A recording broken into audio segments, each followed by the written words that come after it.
மாத்திரமல்ல உலகத்தில் உள்ள எல்லா ஜனங்களுக்காகவும் அவர் மரித்தார். ஆண்டவராகிய இயேசு கிறிஸ்துவை நாங்கள் எப்படி ஏற்றுக்கொண்டோம்?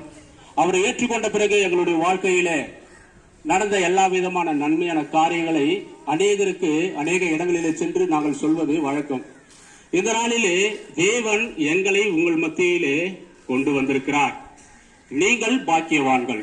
கர்த்தருடைய இந்த வசனத்தை கேட்கிற நீங்கள் அனைவருமே பாக்கியவான்கள். தேவன் உங்கள் மேலே அனுபவித்திருக்கிறார். தேவன் அவர் உங்களை நேசிக்கிறார். என்னென்னு பார்க்கும்போது இந்த கர்த்தராகிய இயேசு கிறிஸ்து பற்றி அநேக தடவை நீங்கள் கேள்விப்பட்டிருக்கலாம். ஆனா இந்த நாள்ல இதுவே அனுகிற காலம், இதுவே ரட்சண நாள் சொல்லி வேறு சொல்றது பிரியமானே. இந்த கர்த்தராகிய இயேசு கிறிஸ்துவை பற்றி சொல்லணும்னா அநேக வார்த்தைகள் இருக்கு. ஆனால் ஆண்டவராகிய இயேசு கிறிஸ்து உலகத்துல வாழும் போது ஒரு சத்திய வசனம் இல்லை.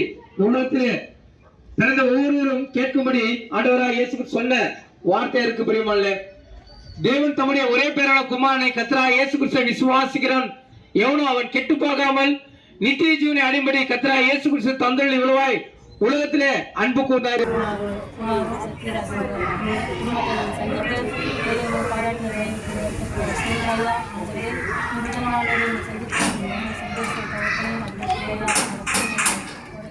கஷ்டங்கள் கிடையாது.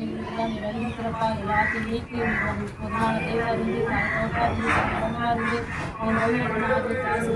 பாதுகாத்துக் கொள்கிறப்பா. அவங்க தேவைகளை சந்தித்து சாயம் செய்தவங்க அவங்க சிந்தையிலும் அவங்க வேலையிலும் கஷ்டங்கள் கண்ணீர் கவலை எல்லாத்தையும் அறிந்திருக்கிறப்பா. எல்லா சூழ்நிலையும் பொதுவான தேவனாக இருந்து அவங்க சொந்த மதமாக இருந்து கவுக்குன்னு அவங்க வழிநடத்த அவங்க ஆதரவு ஆசிரியர் கோஷத்தை பாதுகாத்து கொள்கிறப்பா. தொடர்ந்து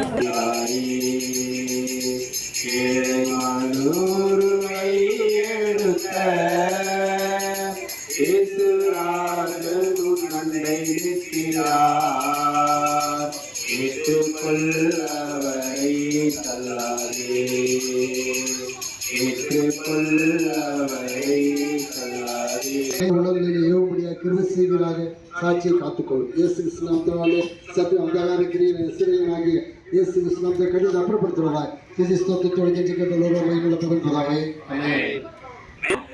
அந்த ஆண்டவரோட அந்த ஒரு கீழ்ப்படிதல் கட்டளைய மனுஷன் மீறினால்தான் இந்த பாவம் ஆதாமின் மூலம் எப்படி உலகத்துல பாவம் பெருகி பாவத்துல மரணம் வந்ததோ அந்த பாவத்தை மரணத்தை விளைவிக்கிறது ஆண்டவராகிய தன் சொந்த குமாரனாகி இயேசு கிறிஸ்து இந்த பூமிக்கு அந்த பாவத்தை நிறுத்துகிறது. திருமாநகர